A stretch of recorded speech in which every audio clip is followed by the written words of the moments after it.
I really don't care what happens to her at all. I don't care. Like, everybody they tiptoe around with this social media, but what y'all don't get is that it be real consequence for y'all little flexes, y'all quick flexes for $300 that you need. It be consequence. The room was already heavy before Iman Shumpert even opened his mouth. Cameras weren't allowed inside, but you could feel the electricity through every hushed whisper, every click of a pen from reporters lined along the back, every nervous glance exchanged between lawyers. This wasn't just another custody hearing. It felt like a showdown between love, pain, and pride. And when Iman finally snapped, the words that ripped out of his chest weren't just loud. They cut through everyone in that courtroom. "I want my kids, not this circus," he yelled, his voice echoing against the wooden walls. It wasn't just a statement. It was a confession, an explosion, and a plea all at once. The silence that followed was deafening. But let's rewind, because this moment didn't come out of nowhere. This was months, maybe even years in the making. From the second he walked into that courtroom, you could tell Iman wasn't in the mood to play games. He looked tired, his jaw tight, his eyes dark with frustration. This wasn't the confident athlete people remembered from the NBA days, or the charming partner that once appeared hand in hand with Teyana on red carpets. This was a man who looked like he had been stripped down to nothing but raw emotion. And sitting across from him was Teyana, composed, stylish even in such a grim setting, her face unreadable. She wasn't about to give the public, or Iman, the satisfaction of seeing her break. Her lawyers started the day by laying out their case with precision. Calm, collected, almost clinical, they painted Iman as inconsistent. They said the children needed stability, a routine, and someone who could promise consistency day in and day out. They hinted at late nights, missed school pickups, and the kind of distractions that come with fame. To anyone listening, it was clear. They wanted the judge to believe Teyana was the anchor and Iman was the storm. But here's the thing, if you follow their story, you know Iman has always taken pride in being a father. Whatever mistakes he made as a husband, he always claimed his role as a dad came first. So sitting there, listening to lawyers reduce him to some absentee figure, it was like throwing gasoline on fire. His hands clenched, his leg bounced, his breathing grew heavier. People in the room could see it. The breaking point was coming. And when he finally spoke, he didn't waste time with polished speeches. At first, his voice was steady, though strained. He admitted he wasn't perfect. He admitted there were nights he couldn't be everywhere at once. But then the dam broke. He slammed his palm against the table, the sound making people jump in their seats. His voice cracked as he shouted, "I'm sick of being painted like I don't care about my own children. I want my kids, not this circus you've turned our lives into." Gasps rippled through the room. Even the judge leaned back, startled by the force of his words. The bailiff moved slightly forward, as if preparing to intervene if things got worse. And there was Teyana, sitting perfectly still, her eyes fixed on him, lips pressed into a thin line. She didn't flinch. She didn't blink. If anything, her silence screamed louder than any outburst could.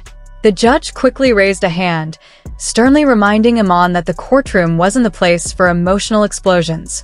But the damage, or maybe the impact, was already made. Reporters scribbled furiously, capturing every detail. Iman Shumpert loses it in court was already forming as a headline in their minds. Teyana's mom, who had been quietly sitting in the back row, shook her head in visible disappointment. To her, this wasn't passion. It was proof of what she had been saying for months, that Iman was unraveling. But what most people don't realize is that behind that outburst was years of history, years of love, betrayal, joy, and heartbreak. Because Iman wasn't always this broken man fighting for custody. Once upon a time, he was the doting dad, the husband who bragged about his family on social media, the man who said fatherhood was his proudest achievement. There are photos, videos, memories that show him beaming as he held his daughters, celebrating milestones, and creating the kind of family moments people envy. So what went wrong? That's the messy part. Fame, pride, and missteps on both sides ate away at what they built. Rumors swirled. Arguments escalated. Nights that should have been spent together turned into battles fought separately. And somewhere in all of that chaos, the kids got caught in the middle. That's why this courtroom wasn't just about custody papers. It was about everything that had been lost along the way. At one point, Iman turned directly to Tayana, his voice breaking as he spoke, not as a defendant, not as an ex, but as the father of her children. "Do you really believe I don't love them? Do you honestly think I'm the enemy?" he asked, his tone softer now, almost pleading. For a second, the mask slipped from Tayana's face. Her eyes flickered with something, pain, maybe, or guilt, but she quickly looked down, letting her lawyers step in before she could answer. The courtroom felt smaller in that moment, as though everyone was intruding on a deeply personal wound. The judge called for a recess, his voice calm but firm, reminding both sides that the focus had to remain on the children, not their personal vendettas.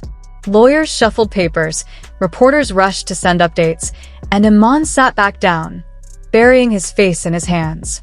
And outside, the circus only grew louder. Paparazzi camped by the courthouse doors, waiting for any reaction. Within minutes of the outburst, someone inside leaked the details, and clips of Iman's voice echoed online. Social media split in two. Some praised him, saying his explosion was proof of genuine love, the raw honesty of a father pushed too far.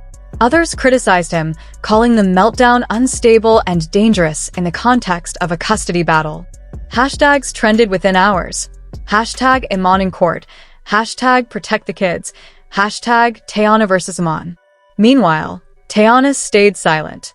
No cryptic posts, no subtweets, no interviews. Just silence, which in itself became its own statement.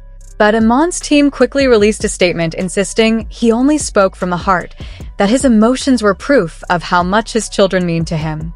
Still, the damage lingered. The judge hadn't ruled yet, but one thing was certain. The public had already chosen sides, and the battle wasn't just in court anymore. It was playing out in the court of opinion. The truth is, no matter where you stand, watching two people who once loved each other fight like this is heartbreaking. These aren't just celebrities caught in a headline. They're parents. And every word, every tear, every outburst leaves a mark, not just on their reputations, but on their children's lives. And that's exactly why this story cuts so deep, why it feels more than just another celebrity headline.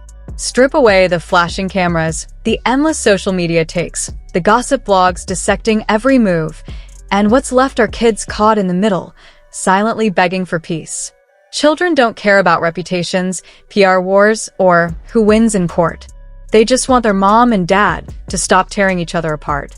They want laughter in the house again, not tension. They want love, not anger. Iman's outburst might have been shocking to the world, but to those who know him, it came from a place of fear. Fear of being pushed out. Fear of losing his role in his daughter's life. Fear that one day, the bond he treasures most will be broken beyond repair. To some, his words came across as unhinged, maybe even reckless. But if you look closer, it was also the desperate cry of a father who feels like he's slipping away from the center of his child's universe. And that's where things get complicated. Because whether you see Iman's actions as passion or instability, one thing is undeniable. The damage is piling up. Words said in anger can't be unsaid. Public battles leave scars that last long after the headlines fade. And every time one of them makes a move, the kids are the ones left to process the fallout. The real question isn't just who wins this fight. It's how much will be lost before it's over. Their relationship, their trust, their peace of mind, and maybe, worst of all, the innocence of the children watching it all unravel. The dust hasn't settled yet, and until it does, the destruction may only grow.